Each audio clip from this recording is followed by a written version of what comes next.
Hay historias que se escriben con magia y otras con cicatrices. Historias de futbolistas que deslumbran desde jóvenes, que conquistan Europa a puro talento, pero que en algún punto pierden el rumbo. Anthony es una de esas historias, un jugador que parecía tenerlo todo: velocidad, regate, carisma, una zurda venenosa y ese algo especial que solo tienen los cracks brasileños. De las calles de Osasco al oro olímpico, de reinar en el Ajax a ser el fichaje brasileño más caro del fútbol, para luego tocar fondo en Inglaterra.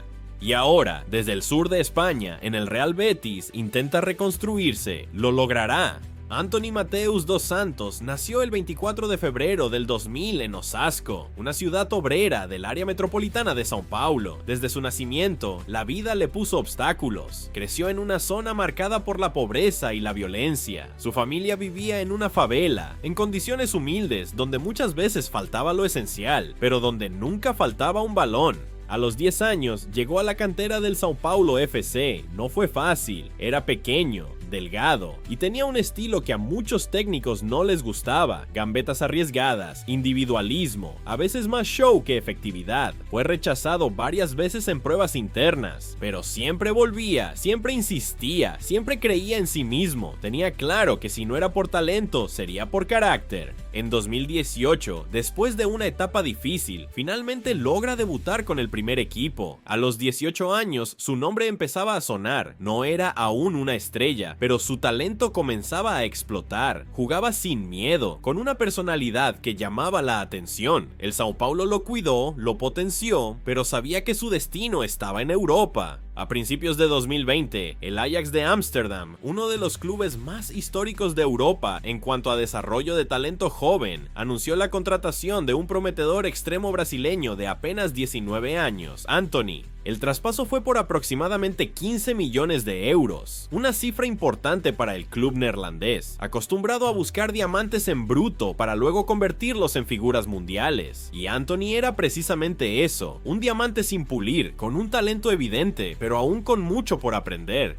Lo interesante es que el Ajax no fichó a Anthony a ciegas, llevaban más de un año siguiéndolo. Sus ojeadores viajaron a Brasil en múltiples ocasiones, analizaron su comportamiento dentro y fuera del campo, su adaptación a distintos esquemas y sobre todo su personalidad, porque si algo define al Ajax es su capacidad para no solo fichar por talento, sino por inteligencia futbolística. Anthony llegó a Ámsterdam en medio de una gran expectativa, pero el cambio fue brusco: clima frío, cultura diferente, idioma completamente desconocido. A esto se le sumó la pandemia del COVID-19, que paralizó las actividades deportivas y complicó aún más su proceso de adaptación. Estaba lejos de su familia, en un país extranjero y con presión mediática encima. Sin embargo, se mantuvo enfocado. Cuando finalmente se reanudaron las competencias, Erik ten Hag, entrenador del Ajax, le dio la confianza desde el primer momento, y Anthony respondió. En sus primeros partidos ya dejaba detalles: gambetas con clase, desbordes eficaces y una zurda afinada. Anotó su primer gol oficial en su tercer partido, y desde ahí fue ganando espacio hasta convertirse en titular indiscutido.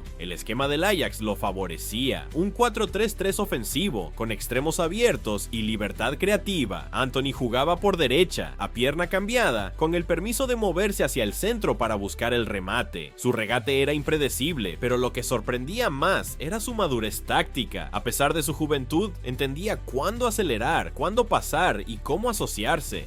Además, su relación con compañeros como Dusan Tadic, Ryan Gravenberch y Edson Álvarez fue clave para su integración. El Ajax no era solo un equipo lleno de talento, era una máquina colectiva, y Anthony era una de sus piezas más desequilibrantes. Durante su tiempo en el club, disputó más de 80 partidos, anotó más de 20 goles, dio más de 30 asistencias y fue decisivo en partidos importantes como en los clásicos contra el PSV o en las noches europeas de Champions. Uno de sus momentos más recordados fue el gol ante el Borussia Dortmund en la Champions League, donde dejó en evidencia a defensas experimentados como Hummels, con una jugada que combinó velocidad, control orientado y un remate letal al ángulo. Esa noche, los comentaristas europeos lo elogiaron como una joya brasileña con alma de gladiador neerlandés. Ese nivel lo llevó directamente a la órbita de la selección brasileña. Fue convocado por primera vez en 2021 y rápidamente se ganó un lugar en los Juegos Olímpicos de Tokio. Fue titular en varios partidos, incluyendo la final ante España. Terminó el torneo como campeón olímpico, aportando una asistencia decisiva en el partido final. Ese oro olímpico lo consolidó como una de las mayores promesas del país. Pero no todo era perfecto. Con el crecimiento también llegaron los vicios de la fama. En algunos partidos, Anthony parecía más preocupado por lucirse que por ser eficiente. Sus regates, si bien espectaculares, no siempre terminaban en jugadas útiles. También empezó a tener algunos roces con rivales por su actitud provocadora. El público se dividía. Algunos lo amaban por su carácter irreverente, otros lo criticaban por sobreactuar las faltas o por no jugar en serio.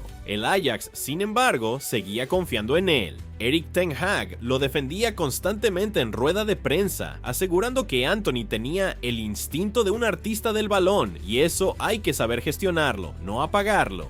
Y es que el brasileño no solo jugaba al fútbol, lo actuaba. Cada control era una coreografía, cada celebración un grito de orgullo. Se convirtió en uno de los futbolistas más virales del equipo, con jugadas que se replicaban en TikTok, Instagram y compilados de YouTube. A mediados de 2022 ya no era una promesa, era una figura, y su valor de mercado se había disparado. El Ajax, como siempre, estaba dispuesto a dejarlo partir, pero solo por una suma que reflejara su estatus. Fue entonces cuando apareció su mentor, su antiguo técnico, el hombre que más lo conocía, Erik ten Hag, ahora en el Manchester United, quien pidió expresamente su fichaje. Quería a Anthony como piedra angular de su nuevo proyecto en Old Trafford, y estaba dispuesto a pagar lo que hiciera falta.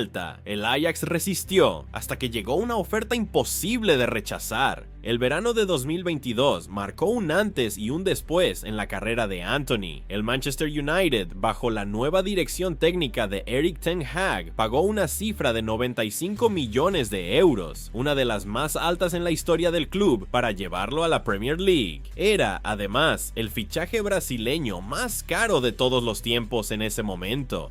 Con tan solo 22 años, Anthony llegaba al club más mediático del mundo, con una afición impaciente y una prensa que no perdona errores. Su presentación fue a lo grande, con fotos en Old Trafford, entrevistas con expectativas altísimas y una enorme presión en los hombros. Y al principio, respondió. En su debut contra el Arsenal, marcó un gol con su zurda mágica. Las redes sociales explotaron y muchos pensaron: el nuevo ídolo ha llegado. Pero esa chispa duró poco. A medida que pasaban los partidos, su juego comenzó a volverse predecible, siempre por la derecha, siempre cortando hacia adentro, siempre buscando el remate cruzado. Los defensores de la Premier League, mucho más físicos y tácticamente preparados, le tomaron la medida muy rápido. Anthony pasó de ser desequilibrante a ser intrascendente. Los regates que funcionaban en Países Bajos ya no eran efectivos en Inglaterra. Su producción ofensiva cayó drásticamente. Pocos goles, pocas asistencias y muy poca influencia en los partidos grandes. Los medios británicos comenzaron a criticarlo sin piedad. Un jugador de highlights, sobrevalorado, una promesa fallida, decían los titulares. El peso del precio pagado empezó a jugar en su contra. Cada error se magnificaba, cada partido sin impacto era motivo de burla, y a nivel interno empezó a perder confianza. Su lenguaje corporal cambió, se le notaba incómodo, frustrado. Ten Hag lo defendía públicamente, pero incluso él no podía justificar su bajo rendimiento. En varios partidos importantes de la temporada, Anthony fue suplente o reemplazado tempranamente. Pero lo que más golpeó su imagen no fue su rendimiento, sino lo que ocurrió fuera del campo. En septiembre de 2023, una expareja lo denunció públicamente por violencia doméstica y amenazas. La acusación incluyó capturas de pantalla de mensajes, audios comprometidos y un testimonio en televisión que conmocionó a Brasil y al Reino Unido. Días después, se sumaron otras dos mujeres con denuncias similares. El Manchester United, que ya lidiaba con el caso de Mason Greenwood, tomó una decisión contundente. Suspendió temporalmente a Anthony y lo apartó del plantel mientras avanzaban las investigaciones. Aunque con el tiempo el caso fue legalmente archivado por falta de pruebas concluyentes, el daño ya estaba hecho. La imagen pública de Anthony quedó profundamente marcada. Muchos fans dejaron de apoyarlo y su nombre fue tendencia en redes, pero no por sus goles, sino por las polémicas. Regresó al equipo semanas después, pero ya no era el mismo. Su nivel deportivo era bajo, su confianza estaba rota y en la estructura del United ya había sido desplazado por otros extremos con mayor impacto, como Garnacho o Rashford. El chico que había llegado como estrella se convirtió en un problema del que el club ya no sabía cómo desprenderse. Enero de 2025, cuando todo parecía ir cuesta abajo, apareció una luz. El Real Betis Balompié, equipo de la Liga Española conocido por su estilo de juego ofensivo y su fuerte identidad, decidió apostar por él. Cerraron un préstamo por 6 meses, con opción de compra. Muchos se sorprendieron. ¿Por qué el Betis apostaría por un jugador polémico, con bajo rendimiento y un alto salario? La respuesta estaba en lo más simple: confianza. En Sevilla creían que Antony aún podía recuperar su nivel, y para Antony era la oportunidad de volver a empezar. En sus primeros entrenamientos se le vio sonriente, relajado. En los primeros partidos, aunque aún lejos de su mejor versión, ya mostraba signos de recuperación, regates más efectivos, pases claros, asociaciones con jugadores como Isco, Fekir y Ayose. Incluso marcó un gol en su tercer encuentro, lo que le devolvió parte de la confianza perdida. La afición bética, que sabe valorar el fútbol artístico, comenzó a recibirlo con cariño, no como una estrella, sino como un jugador que necesitaba cariño y tiempo. En los estadios no sonaban silbidos, sino aplausos. Y eso, para un jugador golpeado por la crítica, vale más que cualquier estadística. Los medios españoles también empezaron a cambiar el tono. Ya no hablaban de Antony como el fracasado del United, sino como el rescatado del Betis. En el campeonato doméstico, Antony ha disputado 10 partidos como titular, acumulando 848 minutos en el terreno de juego. Durante este periodo ha marcado 2 goles y proporcionado 2 asistencias, mostrando una mejora en su rendimiento ofensivo respecto a su etapa en el Manchester United. En la competición europea, Antony ha sido determinante para que el Betis alcance las semifinales por primera vez en su historia. Ha participado en 6 encuentros, sumando 470 minutos, con 2 goles y 2 asistencias en su haber. Su desempeño ha sido crucial en la eliminatoria contra el Jagiellonia Białystok, donde el Betis logró avanzar con un marcador global de 3-1.